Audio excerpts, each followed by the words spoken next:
Audio Jungle.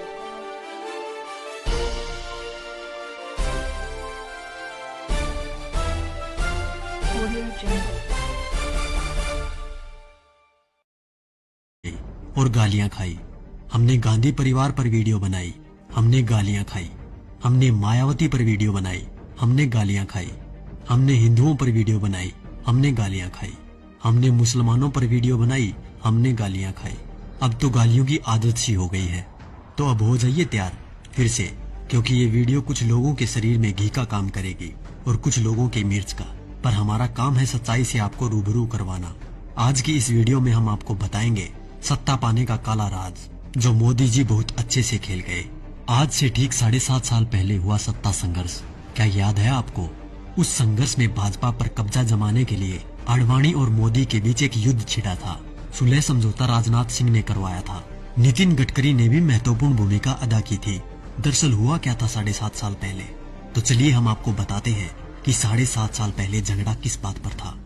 दरअसल बात ये थी कि लाल कृष्ण आडवाणी, जो कि भाजपा के सबसे वरिष्ठतम सदस्य हैं, उन्होंने भाजपा के सामने ये शर्त रखी कि वो उन्हें प्रधानमंत्री पद का उम्मीदवार बनाए। लेकिन नरेंद्र मोदी बिगड़ गए। नरेंद्र मोदी ने सीधी धमकी दे डाली कि अगला प्रधानमंत्री पद का उम्मीदवार उन्हें ही बनाया जाए, और वो भी इसी महीने। ये सुनकर सब सकते में आ गए।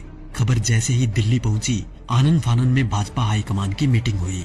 नरेंद्र मोदी और आडवाणी दोनों के बीच सुलह करवाने का प्रयास हुआ और अंत में ये निर्णय लिया गया कि चुनाव लड़ने के लिए धन की व्यवस्था आडवाणी और मोदी में से जो भी करेगा, पार्टी उन्हें ही प्रधानमंत्री पद का उम्मीदवार बनाएगी। अपने 12 साल के गुजरात के शासन के दौरान नरेंद्र मोदी की मित्रता कुछ बड़े उद्योगपतियों के साथ थी, जबकि आडवाणी के साथ ये सुविधा नहीं थी। धन की व्यवस्था करने में नरेंद्र मोदी सफल रहे। अब उसके बाद घटनाक्रम धीरे धीरे बदलने लग गया।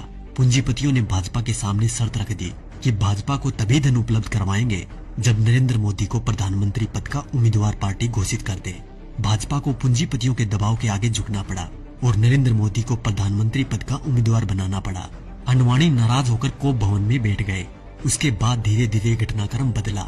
लोकसभा चुनाव प्रचार के दौरान मुकेश अंबानी ने देश में 22 चैनल खरीद लिए। इन चैनल को ये निर्देश था कि वो दिन रात मोदी का प्रचार करे, उनकी रैलियों के भाषण लाइव टेलीकास्ट करे और समस्त विपक्षी नेता यानी आज के विपक्षी नेताओं पर तंज कसने के लिए कहा गया। मायावती, अखिलेश, केजरीवाल, राहुल गांधी, सोनिया गांधी, लालू समेत तमाम नेताओं पर तंज कसने के लिए कहा गया। मीडिया ने ये काम बखूबी किया भी। तकरीबन 600 वेबसाइटों को मुकेश अंबानी ने खरीद लिया। नरेंद्र मोदी ने 400 रैलियां की थी। इन रैलियों का खर्चा अपने 67 पूंजीपति मित्रों के द्वारा उठाया गया। नरेंद्र मोदी को चुनाव प्रचार करने के लिए एक हेलीकॉप्टर दिया गया था। ये हेलीकॉप्टर चुनाव प्रसार के लिए अडानी ने दिया था। जैसे ही परिस्थितियां थोड़ी बदली, देश के प्रधानमंत्री मोदी जी बन गए। अरे मित्रों, मैं तो पीएम बन गया। पीएम बन के कैसा तन गया। ये विक्ट्री मेरी देखो, ये हिस्ट्री मेरी देखो, जैसे मॉडल मेरे गुजरात का। उसके बाद सिलसिला हुआ कर्ज उतारने का। तो सुनिए क्या क्या हुआ। अडानी को ऑस्ट्रेलिया के क्वींसलैंड शहर में खनन के लिए 600 करोड़ का कर्ज नरेंद्र मोदी ने दिलवाया। उनके पिछले 67,000 करोड़ के लोन को माफ कर दिया गया। मुकेश अंबानी को फ्री में 4G स्पेक्ट्रम दिए गए। इसके अलावा मुकेश अंबानी की कंपनी पर पिछली सरकार द्वारा लगाया गया जुर्माना माफ कर दिया गया।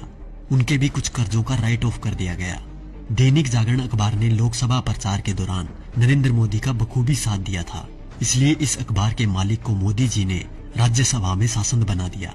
दैनिक भास्कर अखबार, जिसके मालिक वेदांता कंपनी है, उसको मोदी जी ने छत्तीसगढ़ में कोयले की खदान दिलवा दी।